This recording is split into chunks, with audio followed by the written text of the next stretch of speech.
Welcome, Bruins, to Conversations with the Critically Conscious. Welcome, Bruins, to Conversations for the Critically Conscious. In today's segment, we have a social justice leader challenge where we ask educators to reflect on their experiences and ask them to be action-minded. Today's topic, practicing critically conscious conversations. A few educators will model critical consciousness, but first, let's take a look at what it means. Welcome to Critical Consciousness 101. Critical consciousness is an awareness of yourself and your values, your beliefs and your dispositions, specifically as related to serving marginalized populations. Social justice educators must, number one, know who they are as people. Secondly, understand the context in which they teach or lead. And third, intently question their knowledge base and assumptions. Scholars contend that consciousness is at the forefront of social justice leadership, and a true understanding of social justice is linked to three elements, one of which is critical consciousness. Why must we do this work?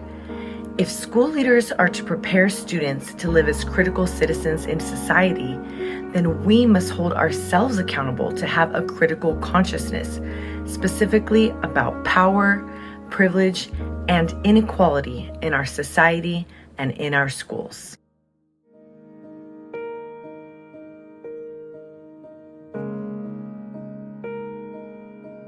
I experienced the past year and a half of the two global pandemics with the privilege of my proximity to whiteness. Dominant culture would deem my assistant principal job title as successful, but this success came at the cost of my suppressed identity through assimilation as the model minority. I am now a proud Korean American woman, but I rarely learned about my identity in my K-12 public education in Los Angeles and was taught to only speak English at school and to follow the status quo. As an adult, I began to learn about the myth of the model minority, understood my positionality in society and intersectionality, and began to realize that the Korean part of my Korean American identity is an asset and is something as worthy as being white or viewed in our dominant American culture. Today, I wonder who would I be today if my K-12 American education valued my whole identity and created a sense of belonging and agency. This process of critical consciousness has the power to guide our staff, students, families, and all stakeholders to challenge our current social and political systems that hold these hierarchies of power and privilege by activating our participation in political race. As school leaders, we can practice strategic activism by holding our inside positions with our job titles while staying grounded in our outside experience and the collective experience of those who are racially marginalized, to ultimately come to an understanding that no matter what our job title is or how we identify ourselves, we all have the collective efficacy and the linked fate to create a better world. Being critically conscious will be imperative for all of us in the school community as we return from pandemic teaching. I am incredibly focused and passionate about the language program that we are building at my school, as well as the big long-term goals that we have. However, none of that will be possible without engaged students who feel seen and whose needs are being met. I look like many of my students, and my family upbringing was similar to that of my students. I also proudly live in the same city. However, I do not live in the same neighborhood. The school community is suffering from houselessness and rapid gentrification. There is very little healthy food and access to healthcare in the school community. These are all things which have been exacerbated by the pandemic. In addition to this, it will also be valuable for me to think about the cultural and linguistic goals that we have for our school program. Many times, our celebrations to promote the target language on our school community can be exclusionary to other students on the campus. We must think critically and carefully about how our well-intentioned plans often leave some students out. As we return, we as educators must recognize the privilege with which we come to school each day.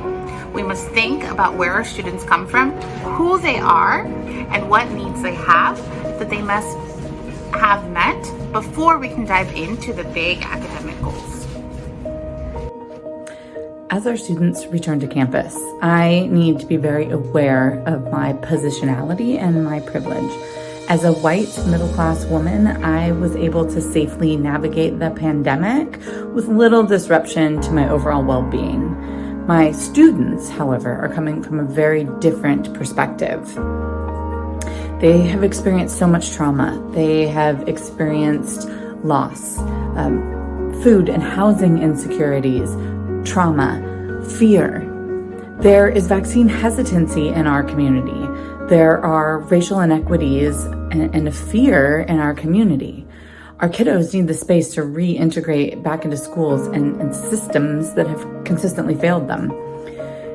My position is one where I must listen to my students, to connect with their families, and to create spaces of joy that reflect my students and their culture.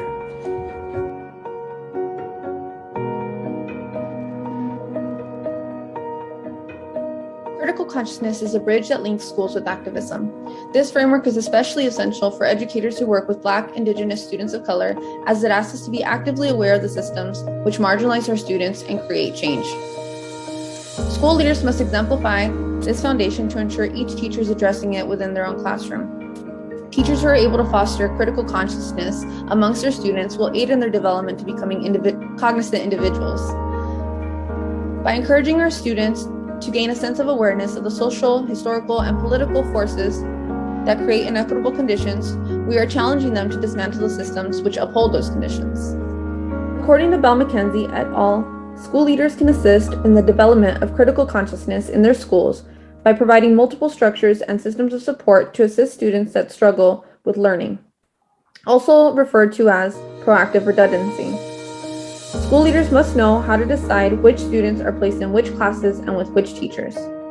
School leaders can create heterogeneous learning environments that encourage all students, regardless of learning needs, the right to learn with their peers in integrated environments. School leaders can eliminate separate pull-out programs such as at-risk programs, alternative education programs, gifted programs, resource or self-contained classrooms for special education students, bilingual or English language learner programs. Finally, school leaders can reallocate resources, staff, and funds to support student learning in heterogeneous classrooms. Thank you for being part of this segment of our Critical Conversations. Be brave and stay brave, Bruins.